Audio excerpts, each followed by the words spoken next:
एक महात्मा थे, ध्यान से सुने।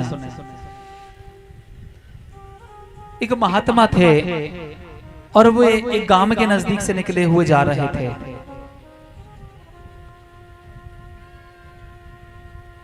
और उन्होंने किसी भक्त से ठहरने के लिए पूछा कि भैया किसी भक्त का घर बतलाओ जहां पर बैठकर, गर्मी का समय था, जलपान कर सकें। तो यहीं पर 1-2 साल पूर्व की कहानी आती है। 2 साल पूर्व एक राजा था और उस राजा ने बड़ा ही धर्म यज्ञ किया और उस यज्ञ में अनेक संतों का आना हुआ, ब्राह्मणों का आना हुआ। और ब्राह्मणों और संतों के लिए तस्मै प्रसाद बनाया जाता है भंडारे में, खीर प्रसाद। अब जैसे ही खीर प्रसाद बन रहा था, ऊपर से एक बाज जा रहा है जिसने एक सर्प को पंजों में पकड़ रखा है और वो सर्प भी था मरा हुआ। जैसे ही उस कढ़ाई के ऊपर से बाज का जाना हुआ, सर्प छूट गया और खीर में जहर फैल गया। और उस खीर के सेवन से अनेक ब्राह्मणों का जय भोलेनाथ की उद्धार हो गया। उधर यमराज देख रहे हैं, वहीं पर उनके गुप्तचर है जो लेखा जोखा रखते हैं। तो उन्होंने पूछा कि भगवान इस पाप को मैं किसके खाते में डालूं? यमराज ने कह दिया अभी कलम मत चलाओ, क्योंकि जो राजा ने कार्य किया है वो भी धर्म का कार्य किया है। राजा ने जानबूझकर किसी की हत्या नहीं की। जो बाज है वो अपने शिकार को लेकर जा रहा है, वो भी मरा हुआ है। अब जब कुछ समय बाद महात्मा का आना हुआ और महात्मा ने भक्त से पूछ लिया रहने का स्थान बताओ, तो बेचारा कलयुगी भक्त था, दुर्बुद्धि।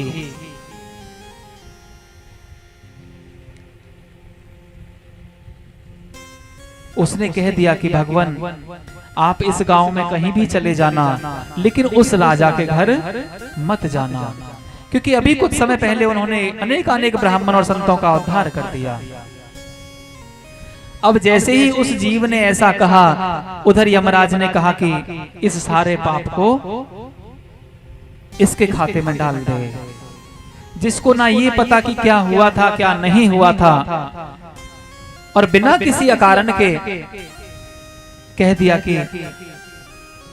ये सभी इस जो राजा ने पाप किया है उसी का फल है, ये राजा ही हत्यारा था।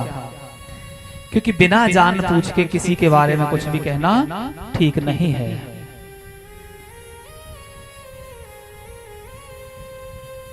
पुण्य हमसे बनता नहीं है और इधर उधर की चुगली करने से जो पाप बनता है वो हमारे सर पर बैठ जाता है।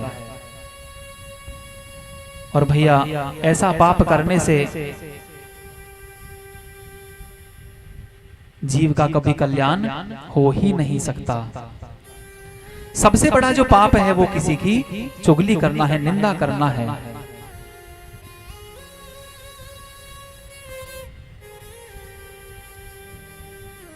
कथा के आरंभ में जब दृष्टांत देकर समझा रहे थे, लाइट चली गई थी, जब गुरुजी ने भक्त से कहा था कि रोजाना अगर एक पाठ भी हनुमान चालीसा का ना करे तो भी कोई बात नहीं है, लेकिन बेटा जीवन में एक काम याद रखना तो भी तेरा कल्याण हो जाएगा। शिष्य ने पूछा था गुरुजी वो कार्य क्या है? कि जहां पर कोई धर्म का कार्य हो रहा हो, भगवान की कथाओं का रसास्वादन हो रहा हो, कोई पुण्य कर्म हो रहा हो, बेटा अगर वहां सहयोग भी ना कर सके तो कभी विघ्न डालने की कोशिश मत करना, तो भी तेरा कल्याण हो जाएगा। अगर विघ्न डालने की कोशिश की तो जन्म जन्मांतर तक तेरा कल्याण होने वाला नहीं है। बोलिए भक्तवत्सल भगवान की जय। इसलिए बड़ा सुंदर कहा है, ये मैया ज्यादा ध्यान से सुनना, क्योंकि जो माताएं होती हैं वही बच्चों को संस्कार देती हैं। मैया चाहे तो घर को स्वर्ग बना देती है और चाहे तो घर को नरक बना देती है। बड़ा सुंदर कहा है कि आईना जब हाथ में उठाया करो, पहले खुद को देख लिया करो और बाद में दूसरों को दिखाया करो। हमको दूसरों के बारे में कुछ भी कहने की आवश्यकता है ही नहीं। आगे चलकर गोकर्ण ने फिर से कहा कि पिताजी, सेवा कथा रसमो नितराम पिबत्वम,